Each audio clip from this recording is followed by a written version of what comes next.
Hey guys, welcome to Coast Connection. We got Dr. Laura and Lieutenant Colonel Johnson on with us, better known call sign JJ, aka, and Mike GME in the house as normally in Tampa. Hey, you know, guys, we talk about military families and we talk about deployments, we talk about service members.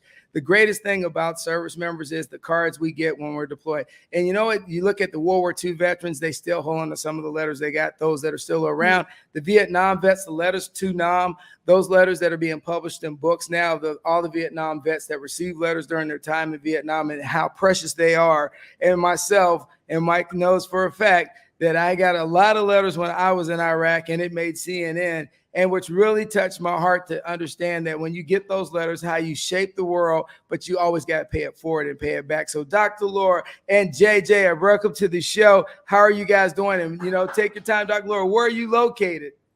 I'm in New Hampshire where, you know, the maple syrup's flowing, the leaves are changing, and it's going to snow any minute. And hey, JJ, where are you at, my man? I'm actually in Maryland, stationed basically in the DC area. Oh, all right, man. My mom lives in Alexandria, so when I come up, I'm going to have to touch base with you. Because she used to be at Bolin Air Force Base. Okay, all great. right, so Dr. Laura, here's the deal. How did you get started on this holiday cards for the military and getting them out to the warriors out there in the world? And how'd you end up partnering with JJ to grow what you guys got going on? Because I'm sure there's a story behind the story. So let's start with you, because ladies first, and then we're going to bounce over to JJ. They're very nice. And we do have a good story for this forever friend and partnership. This started 19 years ago. I decided that my children, now I'm the grandmother, but they were going to write cards for military members at Thanksgiving. You know, they're away from home. There's an empty chair at a lot of tables. So I called it a ticket for turkey. And seriously, if they wanted to eat turkey, they were going to write a card. And we did. Oh, yeah, I'm serious. And, you know, they looked at me a little like, what are you talking? But I'm the mom. So they did it. And we sent them for 14 years until 2017. I wanted to teach them, by the way, I wanted to teach them lessons in gratitude, right? Patriotism, community service, and how such a small but tangible, hold on to it gift to somebody you don't even know can make a huge difference. And JJ and I, Lieutenant Colonel, JJ and I talk about the connections that it caused. And, you know, we didn't get cards back. We wrote them out. So, you know, the gift of giving. I think Denzel Washington, I love this. I watched a reel, whatever that is. He did this hashtag attitude of gratitude. So that's what's happening in my house.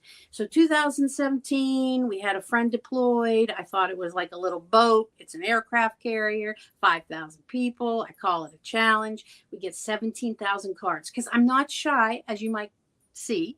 I can tell. So I started calling people. I mean, we're New Hampshire. We call the White House. We call the governor. We just call. We call Walmart. Hello, this is Laura.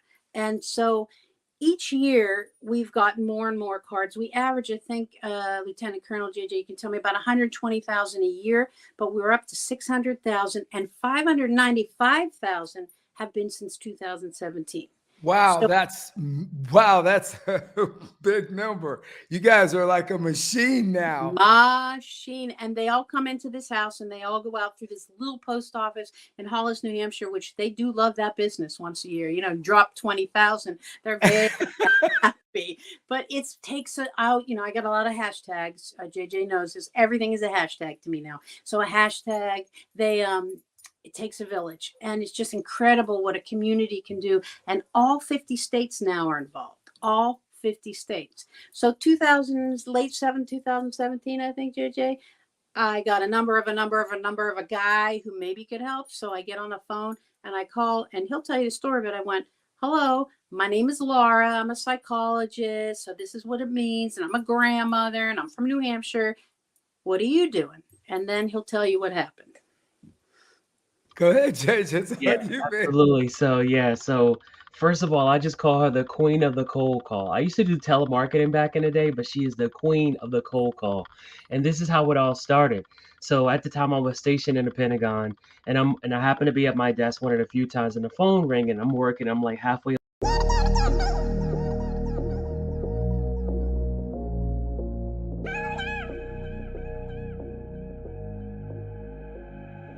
That's right. That's right. So anyway, so I'm in the Pentagon and I'm working and I get this call and I'm just waiting for her at any moment as she's giving me her pitch to ask for my credit card, right? Because I know this is a scam. And so she's talking to me and everything, but what hit me was I started listening because she's trying to talk to me about the power of, when you're deployed and receiving cards and with the powers of connection. And then what she didn't know at that time was she was trying to convince me of something that I was already fully vested in. So I had been deployed to a unit over 3 years, continual deployment, come back again, again, again. And it was a little place on the base called Jack's Place, run by the chapel. And Jack's Place was filled with all of these donations of cards and care packages and everything. And they would just send them. And so what we would do is we would get off of work and we would go to Jack's Place and we would take the cards and we would take the packages and like have them up. So that way when people were, deploying, they had a place that had number one free Wi-Fi, which you always need. That's an Air Force AC, thing. yeah, you have to have it. You have to have it, right? And then you had AC, and you also had like a lot of people, you deploy, you miss birthdays, you miss events, and so you would come in and you'd find a free card that was blank and you could fill it out, or you had the stack of cards from kids around the world saying thank you for your service and all that stuff. So before I met the doc, for years I had been volunteering at Jack's Place. Like that was my outlet when I deployed. I went to Jack's Place so I could reconnect. And so here it is, years later in the Pentagon, this New Hampshire grandmother's calling me at work, telling me why I want to do something like that. And that's how we became friends and partners. Oh, awesome. So let me ask you this though. Since you had your deployments, do you have a family, JJ? Absolutely. I do. Right. So I'm gonna honestly tell you, even though like my wife would write and everybody would write, it was so awesome to get something from like total strangers and especially students, because they'd be asking questions. So when I got the letters from the kindergarten students the first time about being the gingerbread man, That's right. That's right. I worked through it, and then I realized how important it was and how powerful it was. How did I know that 13 years later I'd be on Good Morning America, CNN, I would be on the CBS talking about these kids being my pen pals, because what I learned is the power of what you two are doing. I'm a recipient of that. I understand that the strength that you guys are bringing to the table, Doc Laura. I mean, I just had a soldier sadly say, made a bad decision after years in the military, just had a dark moment, and we no longer have her with us. But I remember when she was many years ago, she was going through certain things, is that she would get cards and she would read things and how it uplifted her. I think nowadays, since we've come out of the Afghanistan, Iraq, and we've moved back in the pandemic, and we've moved back more into garrison, what we call it in the Army garrison. More and more, I think we need these cards. I think soldiers are going through a lot of more anxiety, stress, and mental things that they've fostered over the last 10 or 12 years. And we need to do a better job like the Vietnam vets that we didn't do. But I think your process of what you guys are doing and bringing to the table helps some of those individuals cope with what they're dealing with. And Dr. Laura, I'll pause there. Well, I think you're absolutely right. The three of you know from experience. I mean, my relatives who were in the military, we're talking World War II, the Korean War. So it's a bit removed from me, but I remember them talking about getting letters, and you both got them, or Mike, your family got letters, and maybe you still see them. There's the grandmother piece of me for sure, and that's the one I will use. Hello, it's a grandmother. You can't say no. I mean, when the primary in New Hampshire was, that none of those candidates were going to say no to a grandmother from New Hampshire. But as a clinical psychologist, I know that these are tethers to home. And I've heard, the feedback we get is beautiful. One military member said it was a difference for him between despair and joy. Right. And so do you know what a transitional object is, you guys? Like when you're the psychologist, so we're in the chair right now. So we're listening. All right, you're in a chair, and I'm telling you that a transitional object is something that you can hold on to. It's tangible, right? And you take it or you receive it and you have it, you hold it. It's a bridge between home and wherever you are. So in my office, I have a picture of my family. In my car, I have this little thing hanging from the mirror. It's like my kid made, probably 40 years ago. So um, it's that bridge. So these cards are like that. I mean, remember when you did a sleepover? Let's confess, guys. You took maybe your teddy bear or your blankie with you. I know you did. I know you did.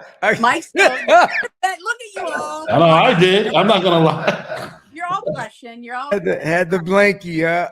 Yeah, I still have my teddy bear. I mean, he's quite old now, but I have him. So these cards are like that. They're like your teddy bears. So whether or not the recipient knows who wrote it or ever has contact with them, although we would like to do a pilot pen pal program, it's that tangible. It's a gift, and they can hold on to it. And like you said, Vince, I've heard stories of people holding on to these cards since World War II. A man contacted me and said he found in his father's trunk after he passed a letter written in 1943. And it had been worn out because he figured his dad opened and closed it and opened and closed it so many times. And a Vietnam War veteran here in New Hampshire said he has his up on the wall of his family room because it got him through the war. Oh yeah. So oh yeah. It's powerful. It's the connection. And JJ can talk, like you guys are talking about. It's a connection. That's what we're all about. Here's another hashtag. Ready? Hashtag cards to connect with the number 2 to make it snappy. But cards to connect, right, JJ? And so, yeah, and great. So great segue. So JJ, let me ask you this question from service member to service member. All right. So how are you paying this forward? Because now that you're commander, and you've seen the metamorphosis of what soldiers have been through. You've and being a commander, you've dealt with the ups and downs, soldiers having a lot of stress in their lives. You've dealt with soldiers trying to find themselves. So as a commander now, not just working with the letters, and this is a kind of a little serious thing here, as a commander now that you understand that the people are the backbone of any service, how are you approaching this and trying to make sure that this is a part of your command that you bring into their lives and say, hey, look, you're not alone? No, that's a great question. And I want to step back for a second. Something that you said that just music upon my ears is connections. So the reason why we do this, the foundation of what we do is connections. And you mentioned something about, people deployed and everything. So a couple of years ago, when COVID happened during the pandemic, we met and we said, well, we're probably not going to get a lot of, we had 2 years of continuous growth. And we said, okay, we're not going to get a lot of cards this year. So we're going to figure out how to scale back operations. So then what I found is the reason why we send cards is because people at that point, our business model was people who were deployed, the separation, the anxiety, the lack of connectivity, like all those things that comes with being associated with being away from home over the holidays. So I talked to the doc and the board, and I was like, hey, you guys, as an active military member, what I would tell you is those feelings of separation, anxiety, uncertainty, they exist in all of our military members right now, stateside as well. So what we need to do during the pandemic is transition. So we made two chief transitions, and thank you for that. We also started sending cards to CONUS, basically members in the states, but we also started sending cards to families who serve just as much as Awesome. members. Absolutely. So we found a way to bridge those gaps, and that's what we like to say, reducing that airspace between the public and the military, right? So that's how we got there, that connectivity. Now fast forward to here in 2022. So when I first took command, I've only been in command for 3 months, and I always talk about this. When I go around and I met my troops, 2 words that fell on my ears that just, that really, made me perk up and listen is before COVID. Before COVID, we did this, and before COVID, we did that. And so what I heard is, we are disconnected, and we as human beings are eager and hungry to reconnect with someone in some way, some shape, some form. So to me, that's my day job and that's what I do. But this right here is a passion project. And I think that we feed our souls by having those passion projects. And so for me, there's actual connectivity between those two. So there's not really a lot of space in doing the card challenge and being a commander, because at the end of the day, anything that we can do to enhance connection between human beings is a great thing to do. Oh man, you couldn't have said it any better. Me and Mike G actually, man, were you in the room when we were talking earlier today? Because Yeah. we were having this conversation. Me and Mike G were earlier today about, people look at like our podcast and they don't realize it's about the human network. It's about the connectivity of bringing great ideas together. And you sometimes can't monetize that. You can't always base everything you do when you're bringing the human network together. And so I'll pause there. Mike, do you have anything? Because you're always flipping pictures and everything else, brother. You got anything for the group? I kind of do, because I'm outside looking in, and you doing, guys, once again, doing a great job. How do you put it together? Like, it seems like a big job. What are the steps? How do you know what unit to put it in, who to take it, who to write, and who to send it to? Do you like get a list of the units of who's out there, of the list of people and stuff like that? That's the curiosity. Once again, guys, I'm outside looking in. I'm not never been in the military. My parents have been Air Force, uncles, Marines, stuff like that. But you guys are doing a big project, and it's just like, okay, I'm thinking to myself, this is kind of interesting, because you taking thousands upon thousands of stuff, and you're connecting, you're networking with people, you're connecting, you make them feel good. So if you can go through the steps and how do you pick your people, your units, and stuff like that, that'd be great. All right. Well, the how-to is great, and I will say in advance, the address is J.J. Johnson, Lieutenant Colonel J.J. Johnson, Commander J.J. Johnson. Love it. He is the king of addresses. I mean, I can do a cold call, but somehow, I don't know, these remote bases here and there all over the world. He finds them. I have a list. All right. I'm confessing, not very high tech. They're all handwritten. Get me to be high tech. I'm working on an Excel spreadsheet, but I don't think I can do it. But the how-to of doing this, Mike, is kind of crazy. First, there's a lot of cold calls. There's a lot of emails. I'm like the email, like, I don't know, like ferocious email person. And I keep emailing. And, we try and make it, here's the thing. We try and make it easy. We try and make it meaningful. And we try and make it fun, because people learn and best, I think, with those kinds of that kind of background noise. When we call and say, how would you like to join in, whether it's a huge national corporation or a little dance studio, they want to have fun, they want to learn something, and they want to get it done. So, we either hand out cards, because people donate the heck out of cards, because also, Mike and Vinny, if you go to your basement, or I don't know in Florida if you have basements, but wherever, you have extra unused holiday cards. And I mean, whether it's Hanukkah, Festivus, Kwanzaa, Yes. I don't care. You got 3 left over. And so people donate all of those, and or they make them, because all it takes is a piece of paper, fold it in half, glitter, glue, whatever. And we have drop boxes in New Hampshire. We have drop boxes all over, and then we have them in New England, and they can mail them to us. And I think maybe you can put up the address. If they just go to the website, ready? MilitaryHolidayCardChallenge.com. Every bit of guideline you ever wanted is there. And then they're bundled up, and then we got a QR code now, which JJ can talk about, my high-tech friend, because we want to hear more from the recipients, and they're boxed in 1,000. We have a sponsor, a box program. So, 1,000 cards, $100, or a nonprofit. Your name's slapped all over that box from Lowe's, and we send them out. And I'm not sure if Mike, I might have sent you a picture of me falling asleep amongst the boxes and boxes of cards. But I literally, my husband came into the house, because they all come into my house. Or they go into JJ's house in Maryland, and I fell asleep, sound asleep. He just turned the light out and let it go. But we send them out, and it works.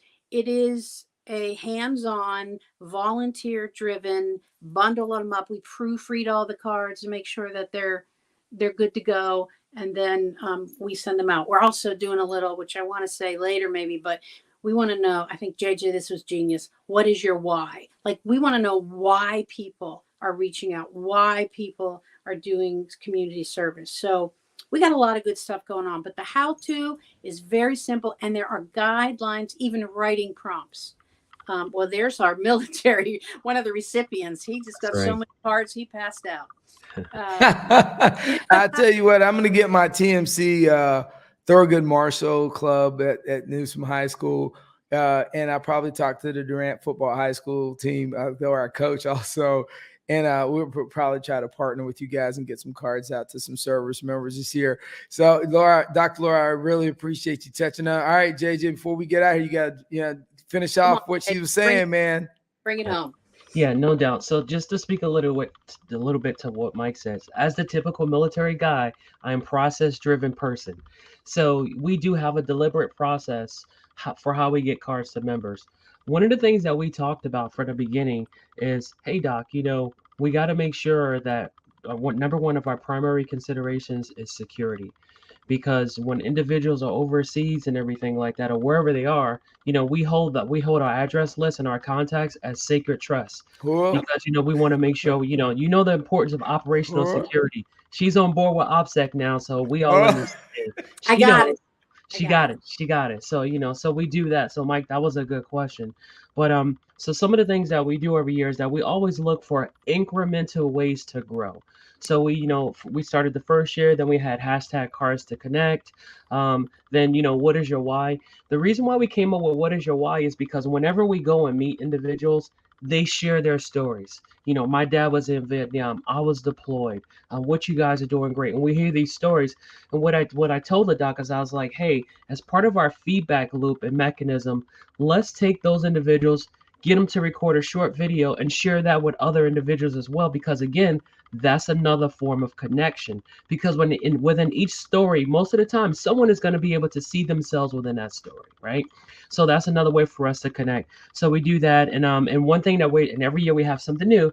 So this time, you get your pack of 10 cards and everything like that, and we have on top a QR code that takes you to our page, and you could just take a picture and then show the picture of yourself with your cards or whatever, and then we could share with individuals, again, just trying to get that feedback mechanism. All right, so so let's fast forward real quick. Are you social media platform, Instagram, TikTok, or Twitter? Are you guys all over the social media? Hashtag Twitter.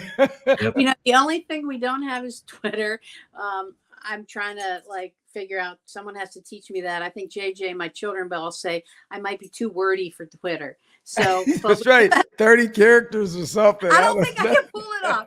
Facebook is Holiday Card Challenge. Instagram, it's all new and it's very trendy now. That's also Holiday Card Challenge. LinkedIn, where we met, which is Holiday Cards for Our Military Challenge, or Dr. Laura Landerman Garber, and we got that. Hey, well, I met you third party. I mean, we did the Steve Jobs thing. Somebody knew you, introduced me to you, and now here we are. You know what I'm saying? It works. LinkedIn does work, people. Connect, it does, and connect, as we say, connection. Absolutely. We need it. We crave it. I know it as just a human being and as a professional that we are hungry for it. And if this is a little bit of way to feed our own hearts and feed the hungry hearts of our military members and their families, then I hope people will join in. We're so grateful that you invited us on. It's this is wonderful. All right. So before we close out, JJ, my man, if you had any advice and you wanted to give it to young people or anyone out there, what would be that words of wisdom that you would leave on this planet that would be seen on Spotify, Apple, or whatever? What words would you give to someone, or a quote that you think in your heart that you would give to leave someone with some advice in your sandprints in the sand? Oh, that's such a hard question, Vince.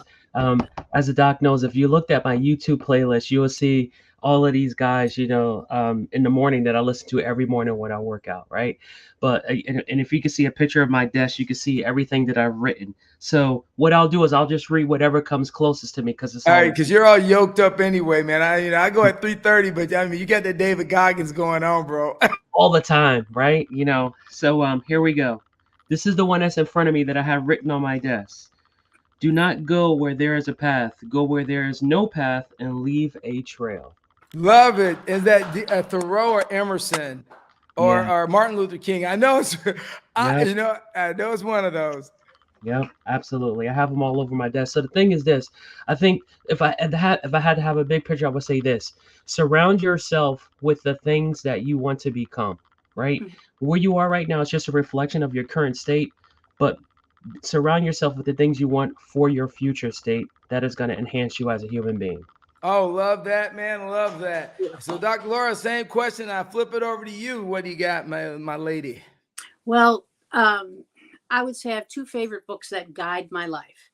One is To Kill a Mockingbird, which is, Phenomenal book. I mean, phenomenal. For It's its time, absolutely phenomenal. a first time, and in it, the scout, who I very much identify with in so many ways, she says, you never know what's going on in someone's life. That's until true. you walk around in their shoes. And so these cards, for example, are gifts because you're trying to think about what somebody else might be going through. The other leading guideline for me is Anne Frank, the Diary of Anne Frank, which says, in spite of it all, and we are in the midst of in spite of it all in our world, I believe that people are basically good. Yes. Yes. All right. So, guys, I appreciate you both. Lieutenant Colonel Johnson, JJ, my man, AKA, and Dr. Laura. I really appreciate you coming on. Mike G, do you have any words of wisdom before we bounce out of here, my man? It's been great meeting you guys. Thank you for coming by. You're doing a great job. Keep it going. And like Vince says, he'll present it at his club and keep it moving. And you guys doing a great job. 5 million, trillion, and just it's phenomenal. Like I said, outside looking in, you guys doing perfect.